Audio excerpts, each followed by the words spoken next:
decían ellas, ¿verdad? Que estuvo alegre. Eso dijeron ellas, ¿verdad? No, sí, ¿verdad? Así me gusta que me corrijan. Fue una noche bendecida, gracias a Dios. Vinieron bastantes mujeres, la verdad que fue una gran bendición. Entonces, el 14 de marzo, prácticamente estamos como a 15, 16 días para esta reunión. Esperamos que cada uno de ustedes traiga uno o dos invitados en el nombre de Jesús. La actividad se va a llamar Despertando a los Valientes.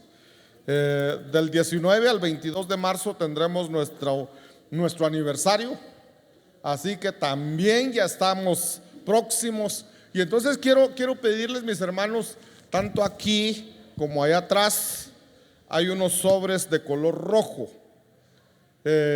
Estos sobres son exclusivos para el aniversario, así que si alguien, yo pensaría que cada uno tomara un sobre y que como mínimo le pusiera 10 quetzales.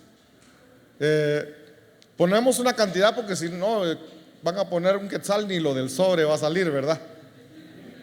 Entonces, si cada uno toma su sobre, yo sé que hay hermanos que pueden dar 100, 200, 500, lo que el Señor les ponga, mis hermanos, lo que el Señor les ponga en su corazón, que puedan apoyarnos.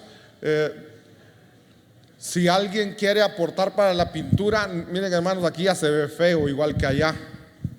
Entonces quisiéramos, gracias hija, quisiéramos pintar. No es tanto el deseo de hacerlo, sino la necesidad de hacerlo. Entonces, los que quieran apoyarnos con pintura, mejor dicho, para aclarando, así no va a traer a cada quien su galoncito de pintura, ¿va? No, los que quieran apoyarnos para completar el dinero para comprar la pintura.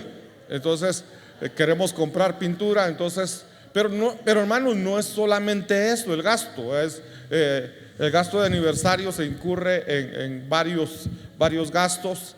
Ya envié las invitaciones para los pastores que queremos invitar. Primero Dios, mañana me responden, así que ya teniendo la respuesta se las estaremos compartiendo a cada uno de ustedes. Así que vamos preparándonos, mis hermanos, para esta actividad hermosa del aniversario. Esta actividad, mis hermanos, es para darle la gloria a nuestro Dios, para decirle: Señor, gracias, tú has sido fiel, tú has sido bueno. Por eso estamos preparando esta fiesta, para darle la gloria a nuestro Dios, porque Él ha sido bueno. Son 11 años que el Señor nos ha permitido servir en este lugar. Qué bendición. El próximo domingo nuestro servicio a las 9 de la mañana. Luego lunes y martes tenemos lunes servicio de oración y martes servicio de enseñanza. Todavía está pendiente la refacción para este lunes. Los que quieran colaborar con refacción se ponen de acuerdo tal vez con hermana Evelyn, por favor, si alguien quiere colaborar con la refacción para este lunes. La verdad que los servicios de oración, ya los últimos, han sido, hermanos, bien bendecidos, bien bendecidos. Ha venido bastante gente, gracias a Dios. Entonces, entre más oramos, el Señor responde más. Así que clamemos al Señor. Hay tanta necesidad, hay gente enferma, hay gente necesitada de trabajo, hay problemas hay gente que tiene problemas, hermanos, de toda índole. Entonces nosotros tenemos que clamar por los enfermos, por los necesitados, por aquellos que tienen problemas, clamar por la iglesia. Hay tanta necesidad, así que vengamos y clamemos juntos. Pongámonos de pie, mis hermanos, vamos a orar por la palabra. Estamos en buena hora.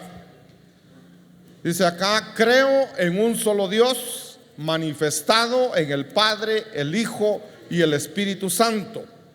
Creo en mi Biblia, que es la palabra inspirada y revelada por Dios para conocer y hacer su voluntad.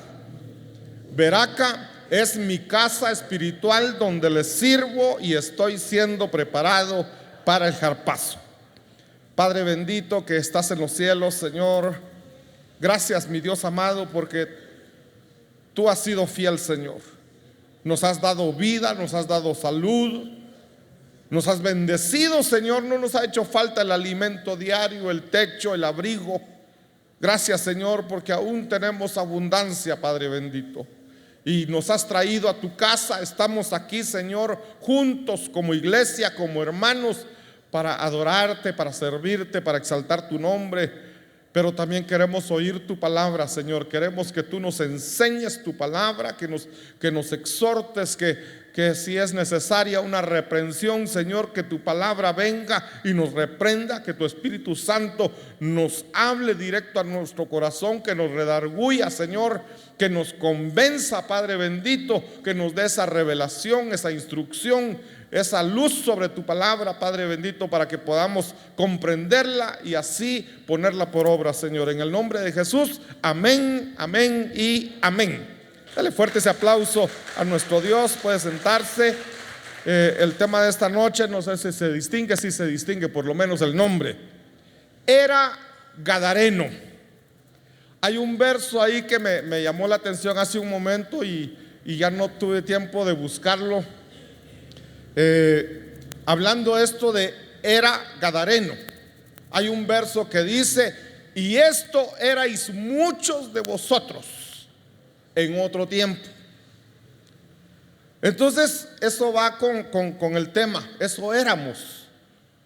En el caso de él era gadareno. Vamos a ver por qué era y ya no es. Y nosotros, y yo espero, mis hermanos, que ya no seamos los mismos de antes. Que el Señor nos esté transformando cada día. Y como dijo el apóstol Pablo, no que ya sea perfecto, pero una cosa hago: sigo adelante, sigo hacia esa perfección. Entonces sigamos hacia la perfección. Estamos lejos, hermanos, estamos lejos de ser perfectos. Y vamos a llegar a ser perfectos cuando el Señor nos lleve con Él. Ahí vamos a ser transformados, como dice la palabra, en un instante. En un abrir y cerrar de ojos vamos a ser transformados, este cuerpo, en un cuerpo de gloria. Va a ser hermoso, hermano. Pero nosotros tenemos que avanzar, tenemos mucho que hacer. El Señor va a hacer la obra final, pero Él nos pide a nosotros, o nos deja a nosotros una responsabilidad de cambiar, de cambiar cada día, hasta que vayamos avanzando. Y entonces el Señor va a hacer lo que nosotros humanamente no podemos hacer, pero Él lo va a hacer. Así que tengamos esa fe y avancemos hacia la perfección. Pero hablando del gadareno, dice Mateo capítulo 8 verso 28. Va Jesús navegando en el mar y dice: cuando llegó al otro lado, a la tierra de los gadarenos, le salieron al encuentro dos endemoniados que salían de los sepulcros, violentos en extremo, de manera que nadie podía pasar por aquel camino. Entonces aquí sale el gadareno. Y tenemos aquí en este verso, tenemos algunas cosas que podemos ver de él. Primero dice que estaba endemoniado. Tenía muchos demonios. Salían de los sepulcros. No es como el que está ahí en la 20 calle. Porque cuando nos hablan de sepulcros, nosotros rápido nos imaginamos el cementerio que conozcamos. Y aquí, ¿quién no conoce como dijo una hermana, mi esposo miren cómo dijo: mi esposo se quiere cambiar de casa, dijo, así bien seria la hermanita. Mi esposo se quiere cambiar de casa, anda buscando una ahí por la 20 calle, dijo. ¿Y ahí qué hay? ¿Dónde es? Ahí al tope de la 20 calle, dijo. El cementerio, hermanos. Va, entonces miren pues, para que se despierten un poquito. Cuando dice acá los sepulcros, que salían de los sepulcros, no era así. No era así. Eran cuevas. Eran cuevas. Y entonces los historiadores dicen que Gadara era un lugar lleno de cuevas. Entonces, cuando uno ya lo ve de esa manera, entonces es que mis hermanos, hay lugares que se conocen por eso. Por ejemplo, uno dice, allá por Cobán hay un lugar donde hay cuevas. Allá por Jutiapa hay un lugar que dice que es Andamirá. ¿Cuántos conocen Andamirá? Vayan a mirar pues. La cueva de Andamirá. Hay lugares donde son famosos por eso. Y Gadara era un lugar de esos. Gadara era un lugar que tenía muchas cuevas, y como en ese tiempo no construían los sepulcros, sino que la gente andaba buscando donde habían cuevas. Entonces Gadara se convirtió prácticamente en un cementerio. No un espacio, sino todo el pueblo era así como que se me murió alguien, lo voy a llevar a Gadara, ahí voy a ir a buscar una cueva y voy a meter el muerto ahí en una de esas cuevas. Entonces Gadara era conocido por sus cuevas, pero esas cuevas definitivamente eran sepulcros.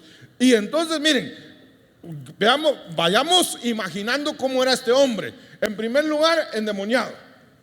Segundo, salía de los sepulcros. Era violento en extremo. Y por eso, cuando uno conoce a una persona extremadamente violenta, aquellas personas que por cualquier cosa ya están matando, uno dice, pero se parece endemoniado. No parece, es endemoniado. Ahí, cuando una persona es demasiado violenta, hay que liberarla, porque son demonios los que están actuando dentro de él. Miren, dice, de manera que nadie podía pasar por aquel camino. ¿Cómo serían esos hombres? Eran dos, pero el que se habla aquí es de uno prácticamente. Nadie se animaba a pasar por ese lugar porque sabía, ahí está el endemoniado, ahí está fulano. Tal vez le tenía, para empezar, no tenía nombre. Ya no tenía nombre, ya solo le llamaban el gadareno, pero aquí nos da algunos detalles. En el verso 20, en Lucas, mejor dicho, Lucas capítulo 8, verso 26, para ir conociendo un poquito el contexto. Hablando de Jesús, antes de que él llegara a Gadara, dice acá, navegaron hacia la tierra de los gadarenos, que está al lado opuesto de Galilea. Y cuando él bajó a tierra, nuestro Señor Jesús, le salió al encuentro un hombre de la ciudad poseído por demonios, y que por mucho tiempo no se había puesto ropa. Para nosotros espiritualmente, ¿qué significa esto? No tenía cobertura. Cuando estoy hablando de cobertura, no estoy hablando de ropa física, sino estoy hablando de una cobertura espiritual. No tenía cobertura. Dice también, ni vivía en una casa. No tenía casa, no tenía identidad, no tenía familia. Es lo que está diciendo. Si no vivía en casa, no tenía familia. Claro, por el contexto sabemos que tenía familia. Ahí al final lo vamos a ver que sí tenía familia, pero él se había separado de su familia. Y entonces para él era solitario. Y luego dice, no vivía en casa sino sepulcros. El verso 28 dice, al ver a Jesús. Cuando este hombre endemoniado ve a Jesús, miren lo primero que hace: gritó y cayó delante de él. Hermanos, esto es tremendo. Esto nos tiene que enseñar algo a nosotros. Ahorita se los digo. Dice, gritó y cayó delante de él y dijo en alta voz: ¿qué tengo yo que ver contigo, Jesús, Hijo del Dios Altísimo? Te ruego que no me atormentes. Entonces aquí la pregunta es, ¿quién estaba hablando? ¿El hombre? No. Eran los demonios que estaban dentro de él. ¿Quién hizo que el hombre se postrara delante de Jesús y le gritara y le dijera, dice, gritó y cayó delante de él, y le reconociera como el Hijo de Dios? fue el demonio. Entonces, mis hermanos, hay muchos cristianos, hay muchos hijos de Dios que ni siquiera llegan al nivel de demonios. ¿Por qué lo digo? Aquí los demonios se postraron delante del Señor, y a nosotros nos cuesta muchas veces postrarnos, hermano. Digo yo, si los espíritus inmundos y los demonios solo ven a Jesús y se tiran al suelo y reconocen que Él es el Hijo de Dios, ¿por qué a nosotros nos cuesta? ¿Por qué a nosotros nos cuesta adorar al Señor? Nos cuesta tirarnos al suelo. Miren, a María no le costaba nada. María era aquella mujer que rápido iba a abrazar a los pies de Jesús. Fue aquella mujer que Jesús es invitado por un fariseo a su casa a comer, y ella se entera y le dice, le han de haber contado, ¿verdad? Dice, Jesús está invitado para ir a comer a la casa del fariseo, de la casa de Simón el leproso. Y María va corriendo a su casa, agarra un frasco de perfume caro y se va corriendo, entra donde no estaba invitada. Ni siquiera estaba invitada. Se mete, llega a la mesa, se mete detrás de la silla y llegó hasta los pies de Jesús, los abrazó y empezó a llorar. ¿Y qué dijo Simón el fariseo cuando vio a María besando, llorando, secando los enjugaba con sus lágrimas, los secaba con sus cabellos y le echaba el perfume? ¿Se recuerdan qué dijo el fariseo?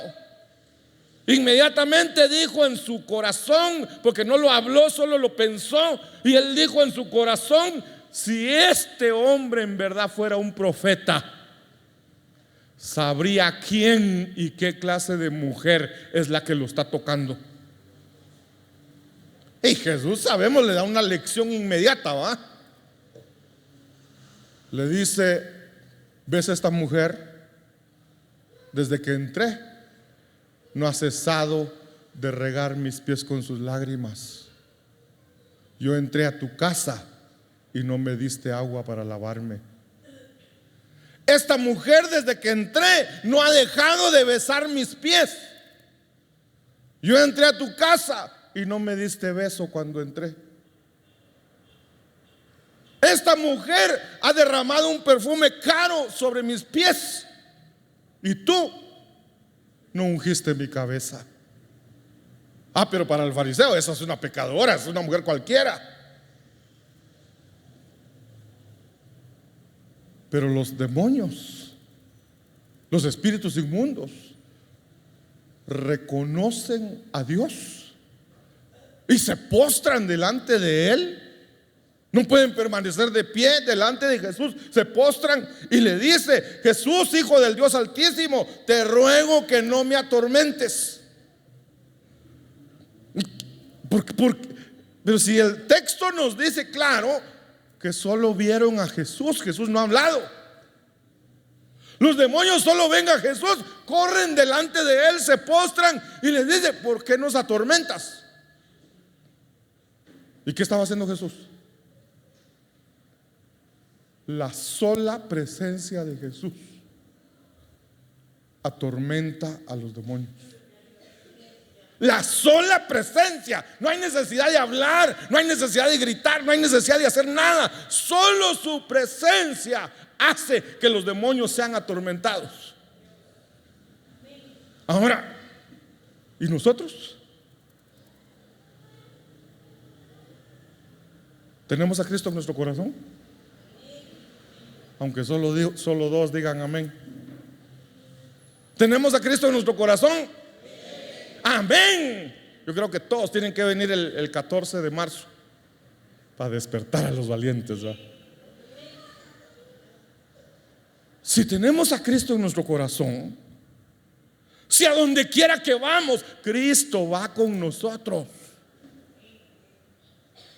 cualquier demonio que se presente tendría que ser atormentado, sin necesidad de hablar. Pero para que eso suceda, tenemos que ser cristianos.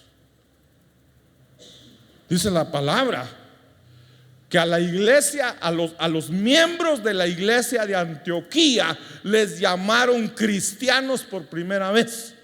¿Qué significa eso? Todos esos de esa iglesia parecen puros Cristos.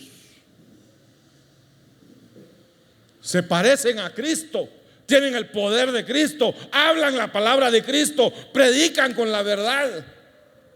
Entonces, nosotros tenemos que llevar a Cristo a donde quiera que vayamos, pero no porque lo hablamos, no porque lo decimos, sino porque nuestra vida refleja a Cristo.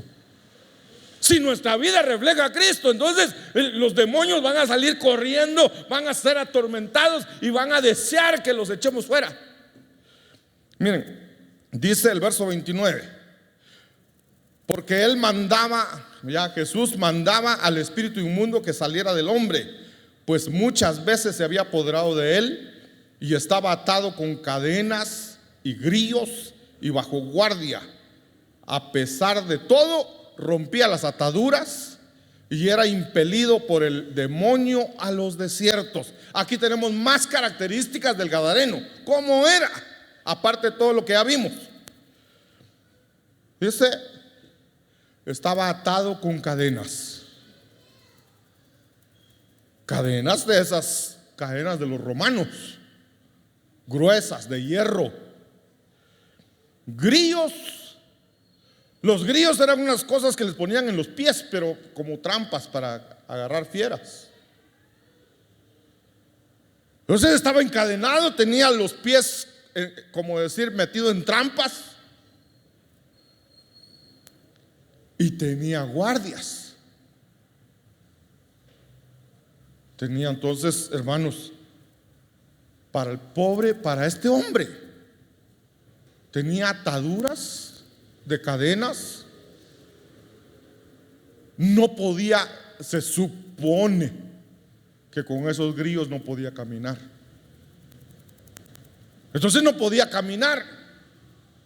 Tenía ataduras, tenía cadenas y tenía guardias que lo vigilaban, que lo controlaban.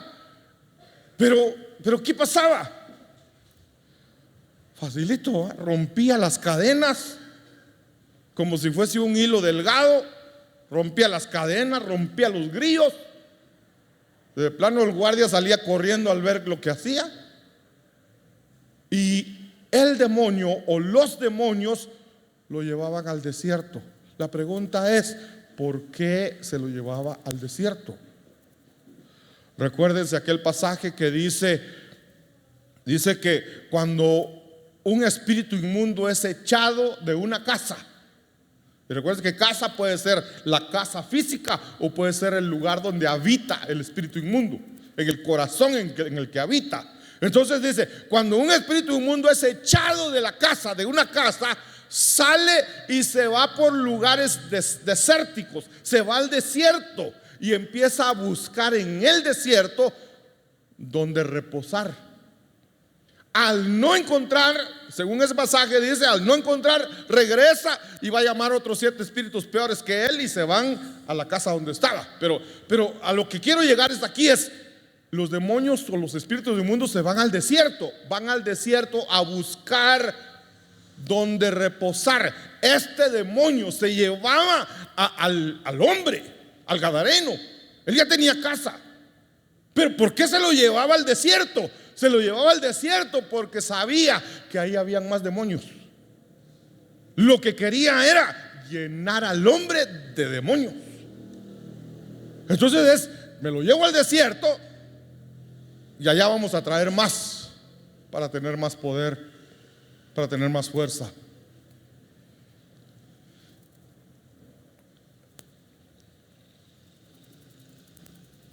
Ahora, pensemos nosotros en esas características. Hoy hermanos, yo quiero que perdonen que haga esa comparación, pero no los quiero, a nadie voy a comparar.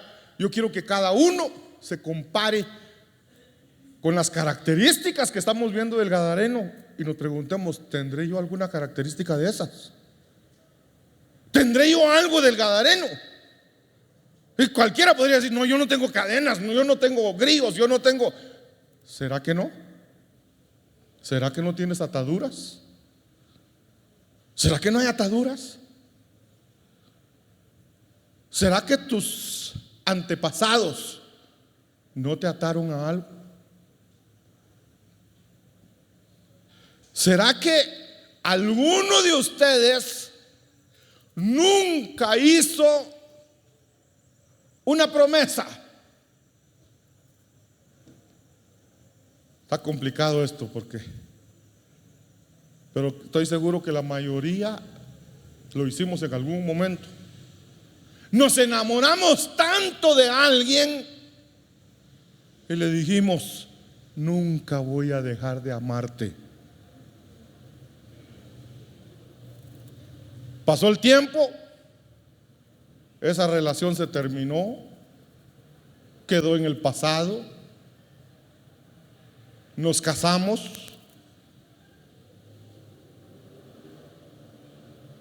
y volvimos a hacer la misma. Nunca voy a dejar de amarte. Pero hay una atadura anterior.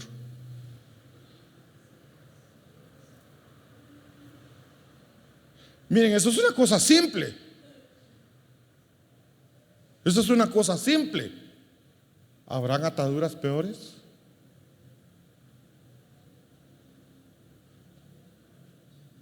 Hay gente que sí lo sabe y gente que no lo sabe. Hay gente que sus abuelos o sus padres los entregaron cuando eran niños a sus hijos, pues, ya sea a sus hijos o a sus nietos. Cuando eran niños los entregaron a Satanás.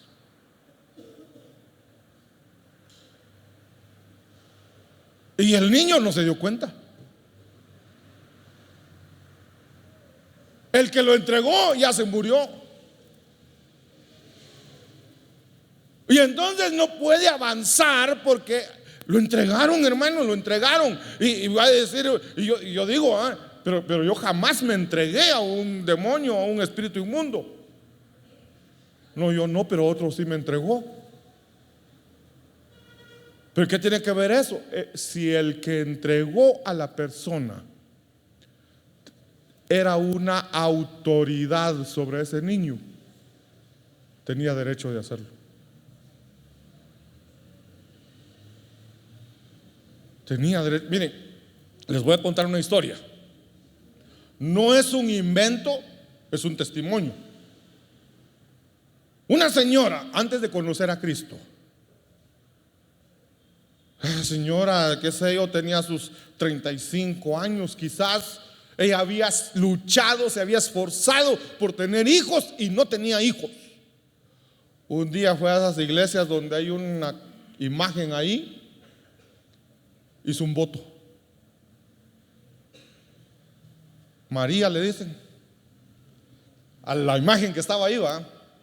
Entonces le hizo un voto y le dice, pero ella lo dijo con todo su corazón: Virgencita, si me das un hijo, no, si me das una hija, va a ser igual que tú. Y se fue y quedó embarazada y tuvo una hija. Pasaron los años, la muchachita creció, llegó en la edad de casarse, era hermosa la patoja, tuvo sus enamorados, ella se enamoró, pero de cada hombre que se enamoraba comenzaba bien y esa relación se terminaba. Nunca podía casarse. Ella hacía planes para casarse y se rompía eso.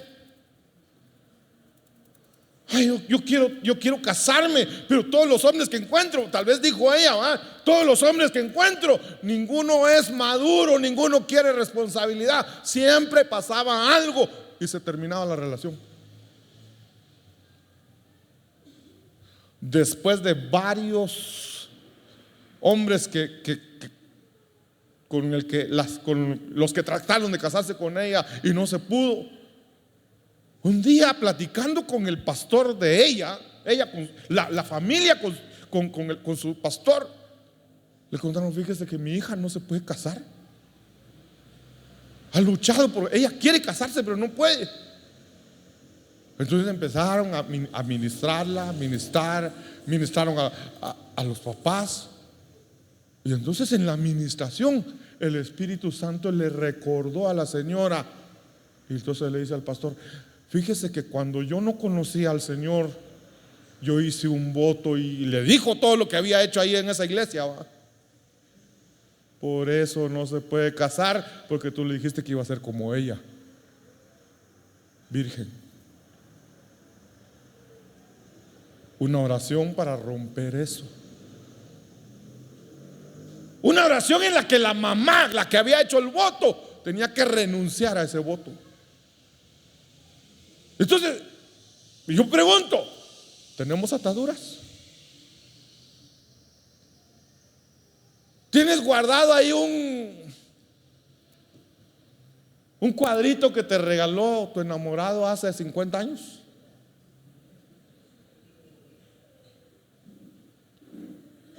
Esas cosas son ataduras, hermanos. Esas cosas son ataduras.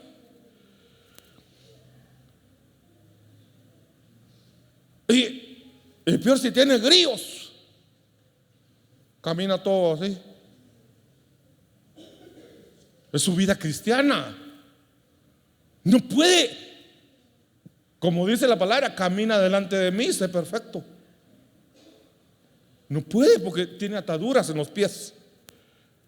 Y siempre anda buscando. Siempre es llevado a los desiertos.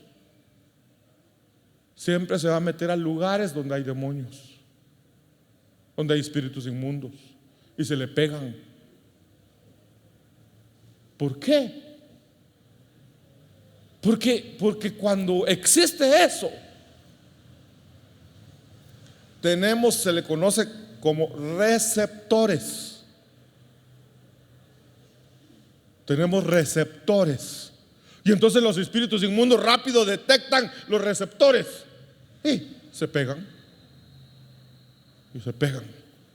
Entonces, tratando de hacer un perfil del gadareno, habitaba en sepulcros, era violento, sin familia, su compañía eran cerdos. Miren, esto cuando digo sin familia, porque el gadareno sí tenía familia. ¿Alguno de ustedes se ha sentido en su casa como que todos los demás no existieran? Son 7 de la familia. Y uno dice: yo siento como en mi casa como que no hubiera nadie. Cada quien por su lado, nadie le habla. O como dice, que buscaba los lugares desiertos.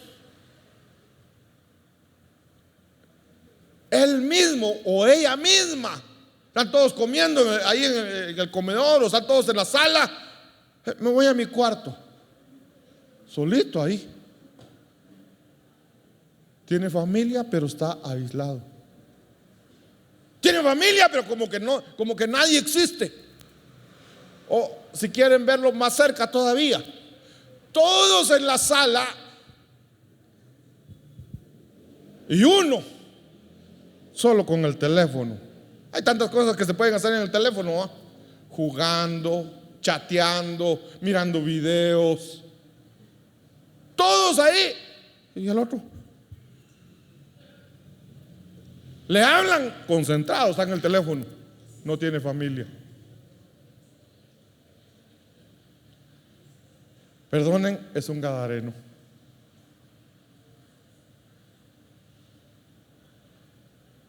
¿Habrá algún gadareno aquí para desenchamucarlo?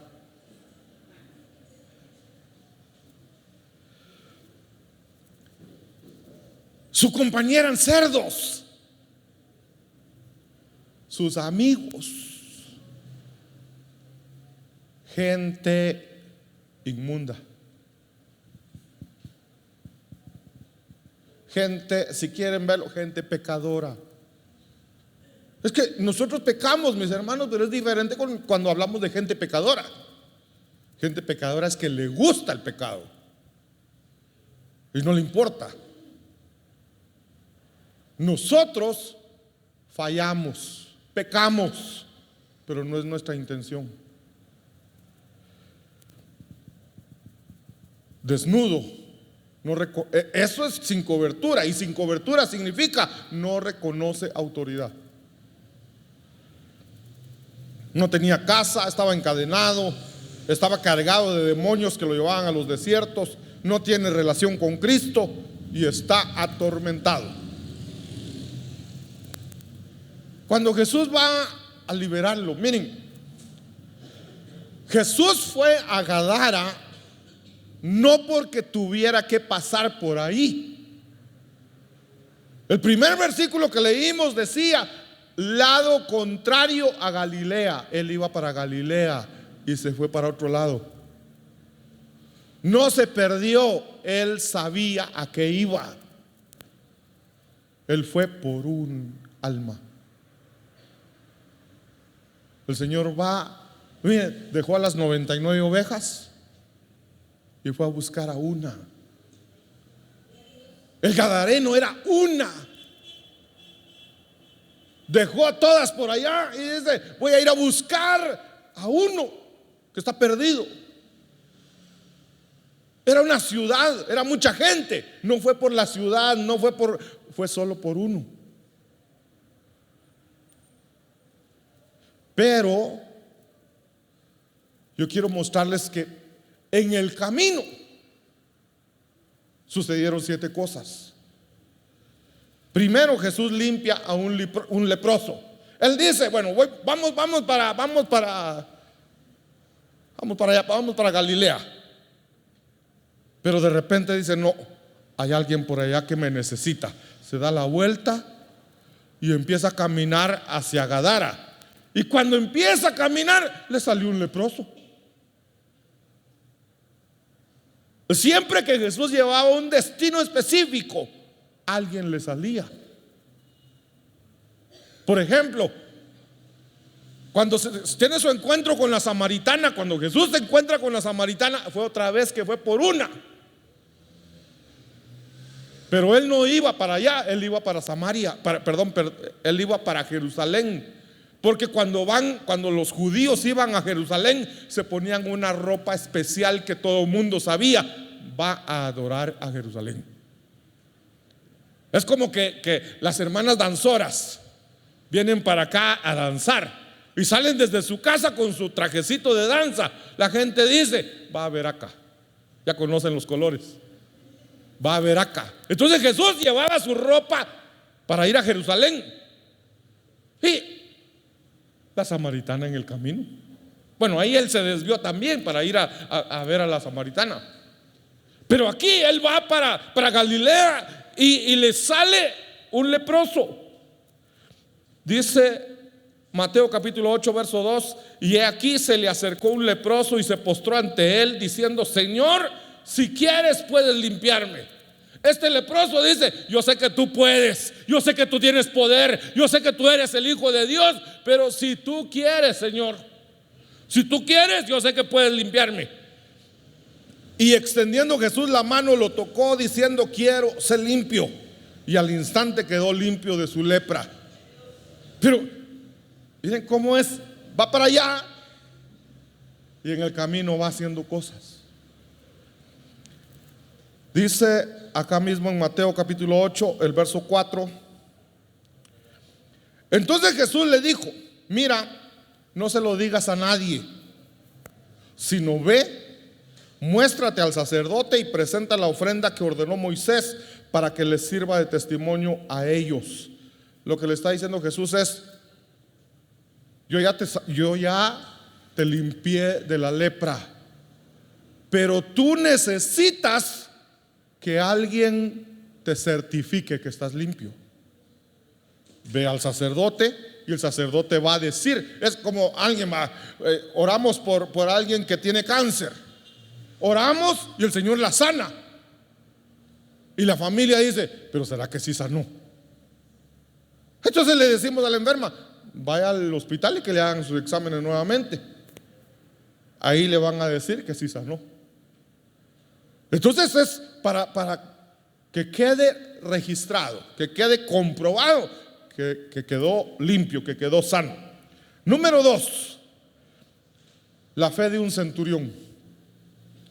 Dice Mateo capítulo 8 verso 7, Jesús le dijo, es que llega el centurión y le dice, Señor, fíjate que mi siervo está enfermo, está grave, y quiero que vayas a sanarlo.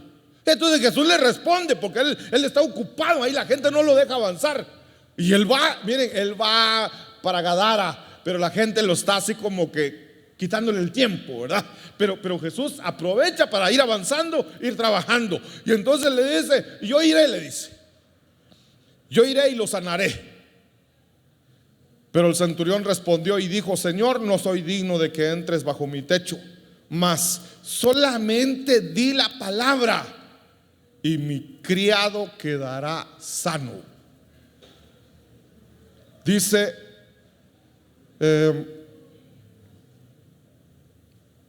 porque yo también soy hombre bajo autoridad, con soldados a mis órdenes, y digo a este ve y va, al otro ven y viene, y a mi Señor haz esto y lo hace.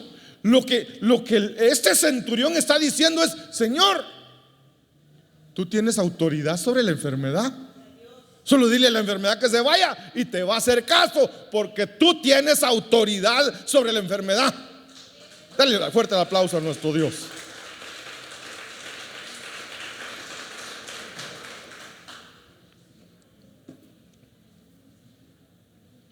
Al oírlo Jesús se maravilló y dijo a los que le seguían, en verdad os digo que en Israel no he hallado a nadie, en nadie, una fe tan grande.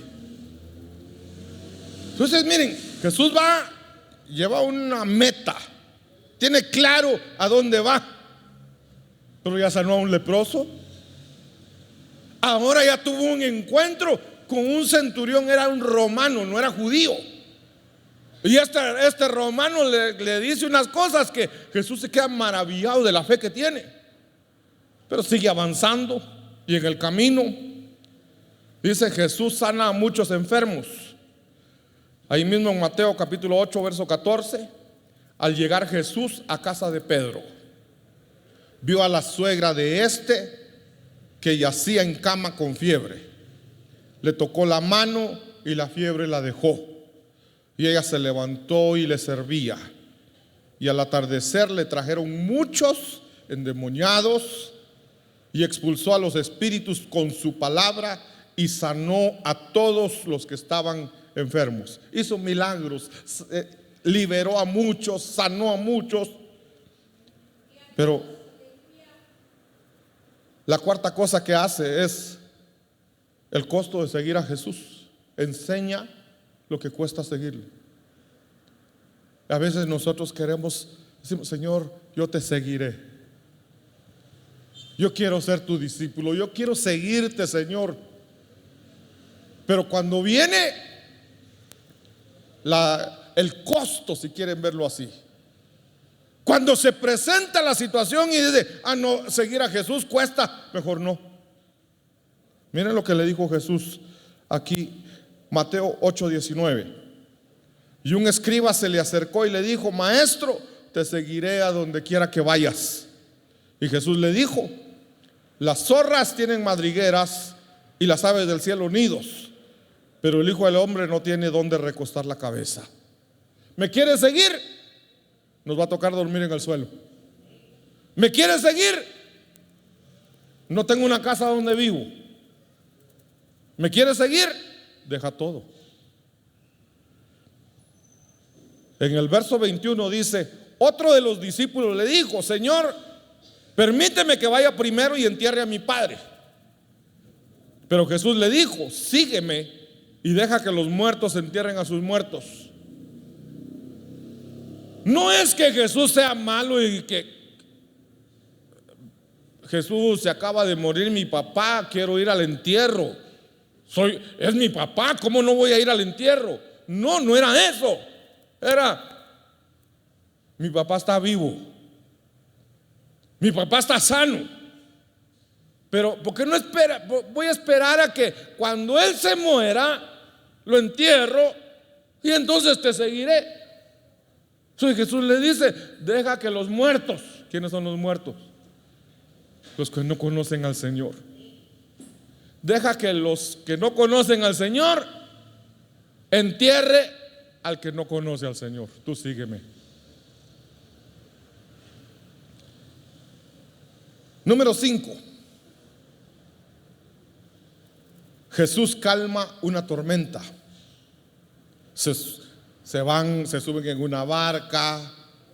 Jesús se va y miren lo que hace Jesús. Van en la barca y Jesús se duerme. Viene una tormenta, hermano. ¿Quién no va a despertar con una tormenta? La barca se hacía así. Seguramente él estaba dormido y rebotaba en un lado, rebotaba en el otro lado, pero estaba bien dormido. Recuerdo cuando mi mamá decía: hijo, levántate, hay temblor. Está rico, mamita, aquí me quedo, le decía yo. Ya habíamos vivido el terremoto del 76. Entonces ya como que yo era patojo, rico sentía el movimiento de la cama. Pero para mi mamá no era rico. Bueno, Jesús está durmiendo ahí, se mete el agua, los golpes del agua, el griterío de los discípulos, y él sigue durmiendo. Dice: cuando entró Jesús en la barca, sus discípulos le siguieron, y de pronto se desató una gran tormenta en el mar, de modo que las olas cubrían la barca, pero Jesús estaba dormido. Y llegándose a él, le despertaron diciendo: Señor, sálvanos, que perecemos. Y él les dijo: ¿por qué estáis amedrentados, hombres de poca fe? Entonces se levantó, reprendió a los vientos y al mar, y sobrevino una gran calma, y los hombres se maravillaron diciendo: ¿quién es este que aún los vientos y el mar le obedecen? ¿Saben lo que veo acá? Jesús, desde el momento que él decidió en su corazón, en su mente, ir a buscar al Gadareno, empezaron a ocurrir milagros. Pero después de cada milagro es mayor. Es como decir un milagro más grande, un milagro más grande, un milagro más grande. Jesús les va enseñando a sus discípulos que para él no hay nada imposible. Jesús les está enseñando a sus discípulos que todo es posible, pero también una de las cosas es: si me van a seguir, tienen que pagar un precio. Todo es posible, pero tienen que tener una fe grande. Todo es posible, pero ustedes tienen que crecer en su fe, no deben de permanecer igual siempre. Número 6. Voy rapidito, mis hermanos, porque esto es solo el camino para llegar a lo que quiero predicar. Y me quedan 12 minutos. Jesús libera a endemoniados. Mateo capítulo 8, verso 18. Cuando llegó al otro lado, a la tierra de los Gadarenos, le salieron al encuentro 2 endemoniados que salían de los sepulcros, violentos en extremo, de manera que nadie podía pasar por aquel camino. Ya lo vimos. Y gritaron diciendo: ¿qué tenemos que ver contigo, Hijo de Dios? ¿Has venido aquí para atormentarnos antes de tiempo? Esto es Mateo. En Marcos capítulo 5, verso 9, Jesús le pregunta al Gadareno, pero no le está hablando a él, le está hablando al demonio. Y le preguntó: ¿cómo te llamas? Y él le dijo: me llamo Legión, porque somos muchos. Una legión, algunos dicen 4,000, otros dicen 6,000, otros dicen que podía ser de 6,000 a 10,000 soldados. Pensemos en unos 6,000 soldados. Eso era una legión. Esta es una legión de demonios. Un hombre con 6,000 demonios. Y entonces dice en el verso 12, ya Jesús les empieza a decir: bueno, tienen que salir de ahí. Y los demonios le rogaron, diciendo: envíanos a los cerdos para que entremos en ellos.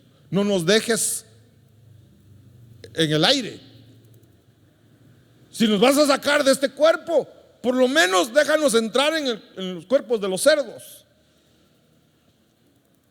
En el verso 15 dice: y vinieron a Jesús. Ya, mire, ahí ya el gadareno fue liberado. Los demonios se fueron a meter en los cerdos, y los cerdos se fueron al agua. Esto tiene otra cosa importante también, porque Jesús lo que hace es enviar a esos demonios al abismo. ¿Se recuerdan lo que hemos estado estudiando? Los envía al mar, pero del mar los manda al fondo, porque quieren cerrarlos en el abismo. Entonces ya pasó eso, ya el gadareno ya está sano, liberado. Dice: vinieron a Jesús la gente y vieron al que había estado endemoniado, sentado, vestido y en su cabal juicio. Este hombre ya quedó, ahora ya tiene cobertura, ya tiene vestido, ya no está loco, está sano. El mismo que había tenido la legión y tuvieron miedo. Entonces, bueno, Lucas 8:37. Voy de Mateo a Marcos a Lucas y así me estoy, porque un evangelio da datos que necesitamos a veces. Entonces, Lucas 8:37. Entonces, toda la gente de la región alrededor de los gadarenos le pidió a Jesús que se alejara de ellos. ¿Saben cómo es esto? Ese gadareno está loco. Antes de que fuera liberado, ¿va? Ese hombre está loco. Ese hombre es un violento. Y a saber qué tanto decían del gadareno, pero por lo menos decían: ese está puro loco. Ahora, ¿quiénes son los locos aquí? Ahora el pueblo. Los que supuestamente estaban bien son los locos. Le dicen a Jesús: vete, no te queremos aquí. En vez de decirle: Señor, ¿no quieres que te traigamos a otros endemoniados? No, ¿qué prefirieron ellos? Los cerdos. ¿Qué prefirieron ellos? Los demonios, la inmundicia, el pecado, perdonen la expresión, la cochinada. No quisieron que se quedara, porque estaban, miren lo que dice después, porque estaban poseídos de un gran temor. Ahora los endemoniados son ellos. Y él, entrando en una barca, regresó. Entonces ya voy a terminar, mis hermanos. La número 7. Jesús nos envía a predicar de la obra transformadora que hizo en nuestras vidas, pero nos envía a nuestra familia. Dice Lucas capítulo 8, verso 38. Ya la gente dice: vete, Jesús, vete, vete, vete. Entonces Jesús dice: está bien, me voy. Y hace como que se va a meter a la barca. Y cuando se va a meter a la barca, dice: pero el hombre de quien habían salido los demonios le rogaba que le permitiera acompañarle. Señor, esta gente está mal, yo quiero irme contigo. Mas él lo despidió diciendo: vuelve a tu casa. Y es lo que el Señor nos dice hoy, esta noche: regresa a tu casa, regresa a tu familia. No está diciendo, miren, no estoy diciendo te fuiste de tu casa. ¿Se recuerdan que les dije? Hay gente dentro de la casa que como que no existen. Vuelve a la comunión con tu familia. Vuelve a hablar con todos. Deja el celular a un lado. No te estés yendo a encerrar al cuarto. Convive con tu familia. Vuelve a tu casa y cuenta. ¿Quién tiene que hablar? Tú tienes que hablar. Empieza a decirle a la gente, a tu familia, cuán grandes cosas ha hecho el Señor contigo. Porque el Señor ha hecho grandes cosas contigo. Solo tienes que meditar un momento y revisar qué ha hecho el Señor conmigo. Y vas a encontrar cosas. El hecho de que estés aquí hoy es un milagro. El hecho de que hoy comiste es una bendición. El hecho de que hoy tuviste trabajo es una bendición. Entonces, platiquemos esto con la familia. Contémosles a nuestra familia cuán bendecidos somos. El Señor nos ha bendecido y el Señor hará grandes cosas contigo. Vuelve a tu casa, cuenta cuán grandes cosas Dios ha hecho por ti. Y dice, y él se fue proclamando por toda la ciudad cuán grandes cosas había hecho por él.